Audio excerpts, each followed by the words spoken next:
Hello dears, എല്ലാവർക്കും സുഖമല്ലേ? അപ്പോൾ ഇന്ന് ഞാൻ ഒരു ചിരങ്ങക്കറിയാണ്. ഞങ്ങളിവിടെ ചിരങ്ങ പറയും, ചില നാട്ടിലൊക്കെ ഇതിനെ ചുരക്കാന്ന് പറയും തോന്നുന്നു.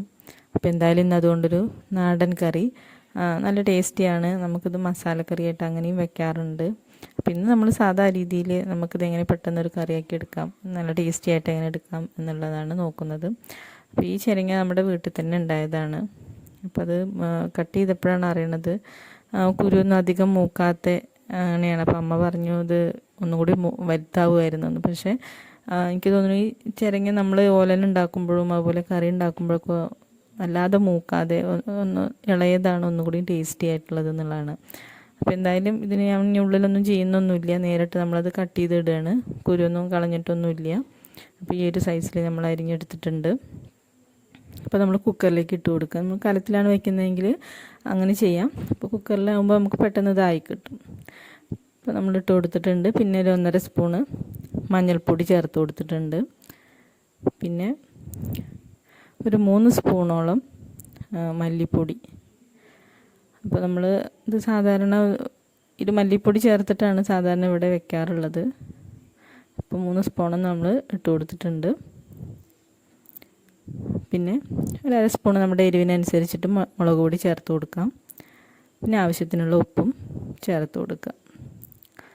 പിന്നെ അതിൻ്റെ ഒപ്പം വെള്ളം ഒഴിച്ചു കൊടുത്തിട്ടുണ്ട്.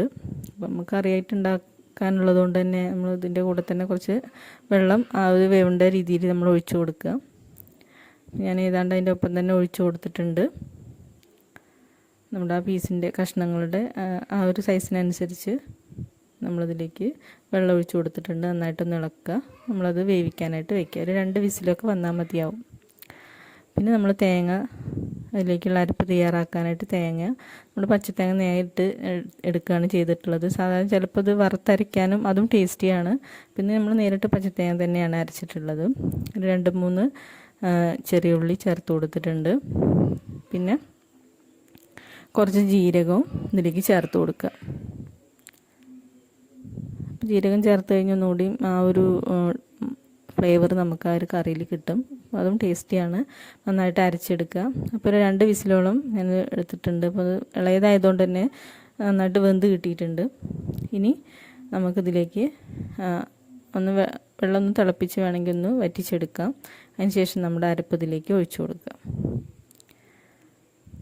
നമ്മുടെ അരച്ച ഇതും അതുപോലെ തന്നെ നമ്മളത് ഒന്ന് കുലുക്കി ഒഴിക്കുന്നുണ്ട്. അപ്പോൾ ഇത്രയും വെള്ളം മാത്രമേ ഇതിലേക്ക് ഒഴിച്ചു കൊടുത്തിട്ടുള്ളൂ. അപ്പോൾ ഒന്ന് തിക്കായിട്ട് കിട്ടും നമ്മുടെ കറി. അപ്പോൾ ഇനി ഇതൊന്ന് തിളപ്പിച്ചാൽ മതി, അല്ലാതെ തിളയ്ക്കേണ്ട. ഒന്ന് ഡാവി നമ്മുടെ ആ പച്ച തേങ്ങയുടെ ഒരു ഇതൊന്ന് മാറാൻ വേണ്ടിയിട്ടുള്ള ഇതൊന്നും ഡാവി കയറ്റാം. പിന്നെ നമുക്ക് ചെറിയ ഉള്ളിയും അതുപോലെ തന്നെ വേപ്പിലയും കൂടെ വറുത്ത് ഇതിലേക്ക് ഇട്ട് കൊടുക്കാം. അപ്പോൾ ഇത്രയാകുമ്പോഴേക്കും നമ്മുടെ കറി റെഡിയായിട്ടുണ്ടാവും. നല്ല ടേസ്റ്റിയാണ്. ഇളയ ചിരങ്ങ കൊണ്ടൊക്കെ ഉണ്ടാക്കിയ കറിക്കൊന്നുകൂടി ടേസ്റ്റാണ്. അപ്പോൾ നിങ്ങളെല്ലാവരും ട്രൈ ചെയ്ത് നോക്കുക. ഇനിയും സബ്സ്ക്രൈബ് ചെയ്യാത്തവരുണ്ടെങ്കിൽ ഒന്ന് സബ്സ്ക്രൈബ് ചെയ്യുക. ഇഷ്ടമായെങ്കിൽ ഒന്ന് ലൈക്ക് ചെയ്യുക. Thank you.